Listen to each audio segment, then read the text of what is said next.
Here in the heartland of Mahoning County, I've started to indulge into a long venture to where I have to walk at least 10, 12 kilometers to venture into my fishing sanctuary, where I had to gain private access from the American government right now to fish this dangerous spot. It's part of American history, tragedy, some sort of years ago.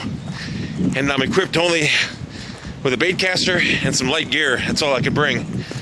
And in the heartland of Mahoning County right now, I feel it's going to be very necessary to the benefit of physiology and biology that I catch this goonch catfish that I'm looking for, that it's been known to have swallowed many humans up off this cavernous lake here that I'm venturing up to. And it's a little leery right now because a lot of dangerous animals over here, and the water's kind of high, and I have to venture across my feet on land to get to where I need to be. So it's going to take everything that I have in this small tackle gear that I have to be able to do that effectively in a time-consuming manner. As you can hear, the water is ravaging over that creek. This could be a mistake, but only time will tell. And it's about 46 degrees out right now, but nothing will deter me from getting the goonch that I so well desire.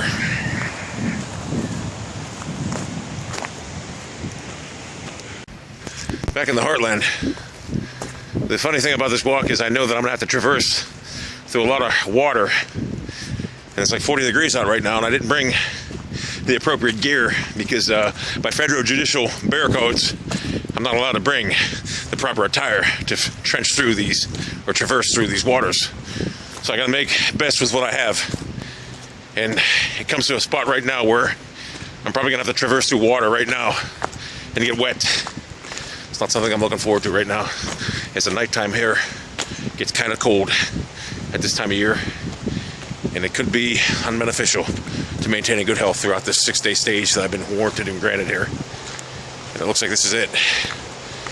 I'm gonna have to walk through this creek. So I need to get over there. And this could be very dangerous right now, as the water's pretty high.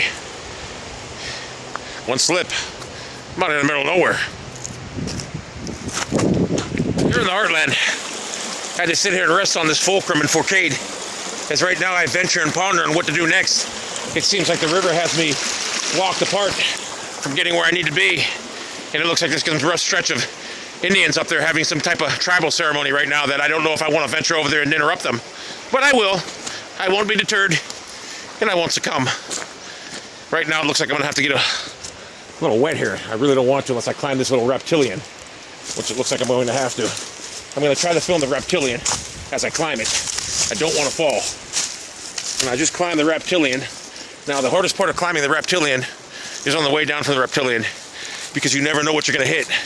You never know what's going to give out from the reptilian. And there's a lot of stuff giving out on the reptilian right now, and I have nothing to grab onto right now because the roots are all dead. But I did get by the reptilian. And the heartland's up there, where Indians are having the tribal ceremony. Hashomaya, Hata. As they see me, they're pondering, am I an enemy or not? They start walking away now.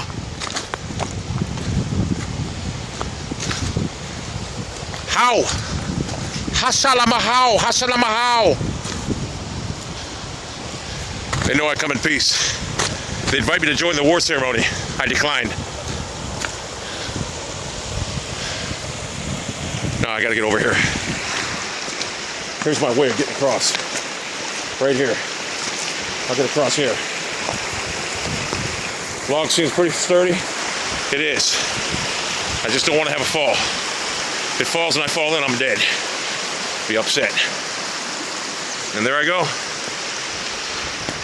I just crossed another reptilian.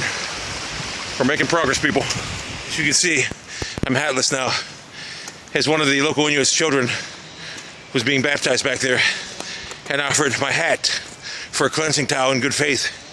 So now I'm hatless on my journey, yet I'm actually hot, and I may offer them my jacket on the way back because it's very warm right now at this juncture. And as you can see, the cataleptic mountains and the cavernous view that I'm in right now, it's a very dangerous progression that I've just started. And the trees right now that I used to take out seem to be much thicker and sturdier. And it seems like they may attack me at any given time. I have to be awful aware of that. With a keen intellectual instinct and interest ahead of me, I must flourish on my crusade to catch this goonch. I will not let this goonch defeat me. Nothing will deter me in my efforts to capture the goonch. It's come to a plateau here where I have one or two choices. I could walk through the water right now, which could be very dangerous at this juncture. Or I could use this old Indian Storewell plateau area, barometric tower, to cross. I think the tower seems to be more sufficient at this juncture. These things here were built in the late 1800s by Indians that were preserving their factures' farms on this area. As you can see, the little stone bridge was hand carved by the local Inuits back in the late 1800s. And this is something a lot of people didn't want me to do because these things have been known to collapse at any given times. But I will give you a view from above. As you see, rocks and debris are falling off the cliffs up there. But I will give you a view from above right now as the climatic factor that I make my way across. Yeah, I make my way across. As I made my way across the local Inuits' ancient plateau ground, in the foreground is the Shankatani River Basin, which is home of very dangerous Chinook salmon that have been known to snatch people right up and kill them. Now, I won't go after them at this juncture, but I will be going after the infamous goonch catfish over here at this local preserved off-limits area that I had to get special permission to be granted to go to. As I sit here above, below the foothill of that dam up there, where the goonch have been spotted, where they've been taking local anglers' arms off, I wonder amidst myself, shall I even attempt such a dangerous stunt? Shall I climb up the side of this river basin right now, which if I fall I can untimely die, or I take a chance going up the dam over there? It's a tough choice and a slippery slope. Either way, no pun intended, I will try to see what I can do. As you can see, the Inuits weren't lying when they said this river houses the largest goonch catfish ever in the North American industries. Because as you can see, it's a mountain of powerful water that's just ready and willing to strike at any given time.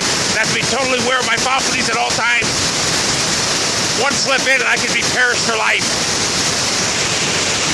As I stand underneath the dam wall that houses the Great Lake Chicani, the Indians built this wall over 2,400 feet high to contain the Loch Ness Monster and ancient monsters that were supposedly living here back in the day. And if this wall happened to collapse, and I just happen to be down here, they'll be putting in my cooler a dead body. To the top of Mount Okeechobee, as you can see, one slip, it is forward for the time of death. Right now, I'm ready to look for the goonch. The heartland of this fishing hole here, the massive Chicani fishery stature. I've caught 3 fish. No, I've caught 2 of them actually. Got 2 fish and one got off. The reason one got off because I thought it was a win, but it wasn't the goonch I was looking for. At this juncture, it wasn't the goonch I was looking for. But it still was fun for an hour's worth of work. I caught 3 in the first 20 minutes. It's crazy. Now it's time to pack the gear up, head back to civilization so I can get back before the Justice Center gets a hold of me. One always has to wonder what a Platoonist Granderson feels like up close. I can just tell you right now, from visiting these old ancient Indian burial grounds before with the local Indians, they feel like a massive water destruction of power, and it powers over your body. And I gotta tell you, if this dam collapsed right now, it collapses.